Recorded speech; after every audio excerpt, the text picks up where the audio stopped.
Dobrodošli u Delnice, najviši grad Hrvatske. Na 18. Hrvatski festival sportske rekreacije žena. Evo, ima nas danas ovdje od Vukovara do Zadra. Koji prizor, poštovane dame, drage rekreativke, imam izuzetnu čast pozdraviti vas u ime Hrvatskog saveza sportske rekreacije Sport za sve i zahvaliti vam na ovako predivnom odazivu na 18. festival sportske rekreacije žena. Hvala svima koji su danas sudjelovali u ovoj manifestaciji. Hvala Savezu sportske rekreacije na tome što su nas prepoznali kao domaćine. Hvala sucima i svima onima koji će odraditi onaj malo teži dio posla. A vama želim ugodnu zabavu i preostaje samo da proglašavam otvorenim 18. po redu Hrvatski festival sportske rekreacije žena. Uživajte, zabavite se, dobrodošli u Delnice.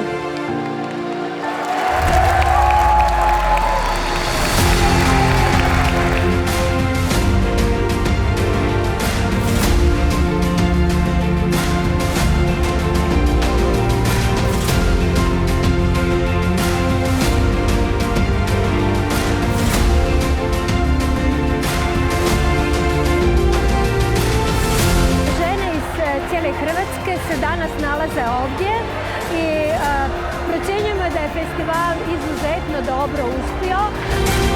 Čim je Savez predložio da bi mi bili domaćini, ja sam to objeručke prihvatila zato što mi se čini da žene sa sobom nose i pozitivnu energiju što smo danas vidjeli i ono što je puno važnije, druženje, zabavu i jedan poseban doživljaj u sami grad i to smo i doživjeli danas. Lijepo su nas organizatori dočekali, lijepo su složeni poligoni, prije smo dobili sliku kako budu poligoni izgledali. Jako mi je drago da je došlo toliko puno žena iz cijele Hrvatske i da su Delnice donijele sunce i jako pozitivnu energiju. Vrlo smo zadovoljni s ovim druženjem danas, pogotovo jer se volimo kao udruga Sport za sve Višnjica svake godine prijaviti na natjecanje rekreativno za žene. U Delnicama jako lijepo.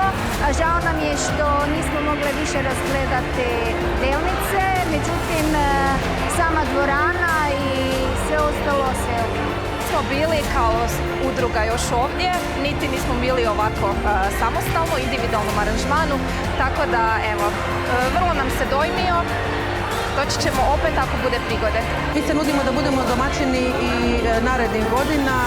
Nama je ovo bilo jedno fantastično iskustvo i vjerujem da ukoliko bude potrebno možemo ga ponoviti bilo kad.